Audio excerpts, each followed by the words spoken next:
D'accord? Là, je fabrique plusieurs lots. D'accord? Je fabrique un médicament.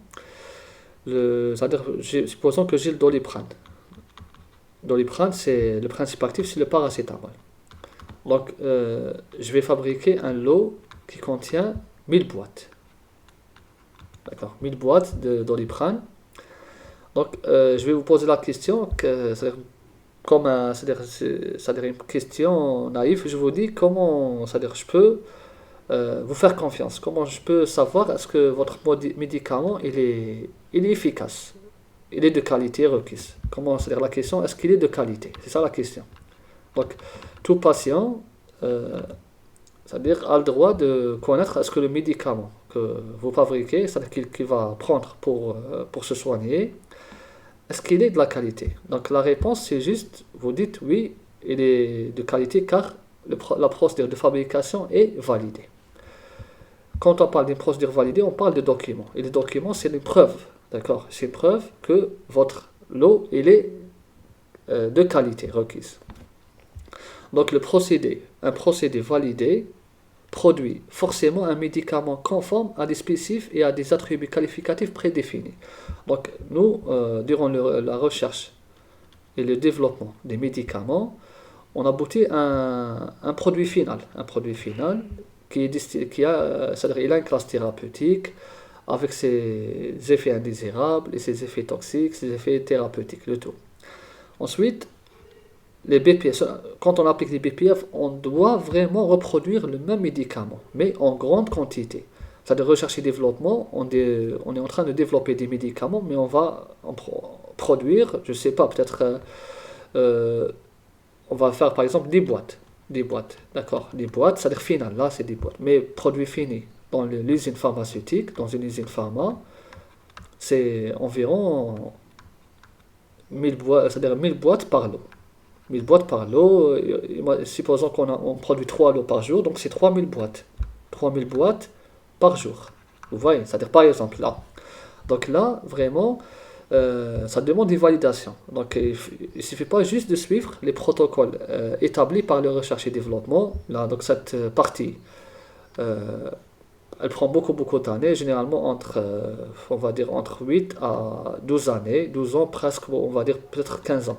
15 ans pour aboutir à un médicament, c'est-à-dire un produit final avec des effets thérapeutiques, des effets indésirables, des effets cliniques, c'est-à-dire étudiés, c'est-à-dire le tout.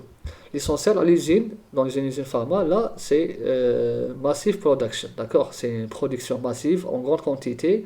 Là, on s'intéresse plus à la recherche et développement. Pour nous, ici, le médicament, il est conforme, mais on doit encore prouver qu'il est conforme par la validation, d'accord?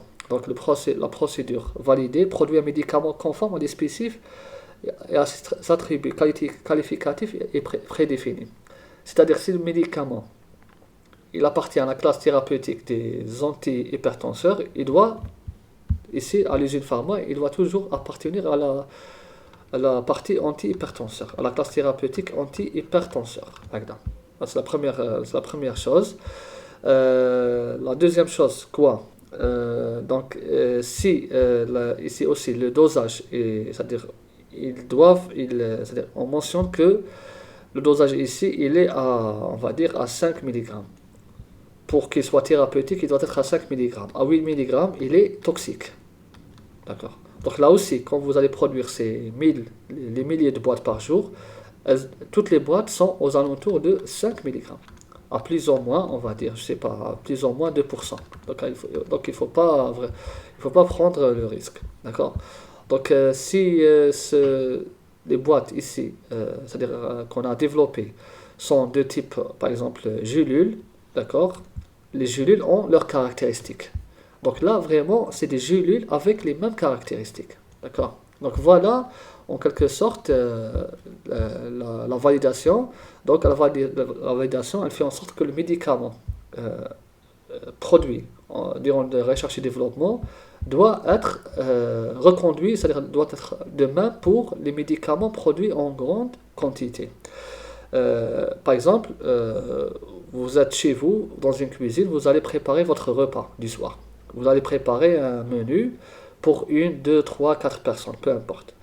Donc, est-ce que vous êtes en mesure de reproduire le même repas mais dans un restaurant, pour 100 personnes par soir. Donc c'est là la question qu'on se pose. Comment vous allez faire? Il faut passer par la validation. Donc c'est-à-dire votre préparation de votre repas doit être validée. Validée pour dire que ce que vous avez préparé, par exemple, pour 3 personnes chez vous, vous allez le reproduire pour 300 personnes dans un restaurant. D'accord? Donc là, c'est chez vous, et là, c'est dans un restaurant. Donc c'est la même chose.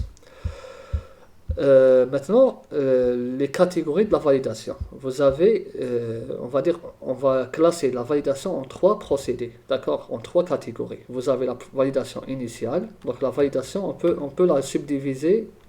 Validation, on va la subdiviser en 3 catégories. Une validation initiale, une validation après modification, une validation, on va dire une revalidation. Voilà.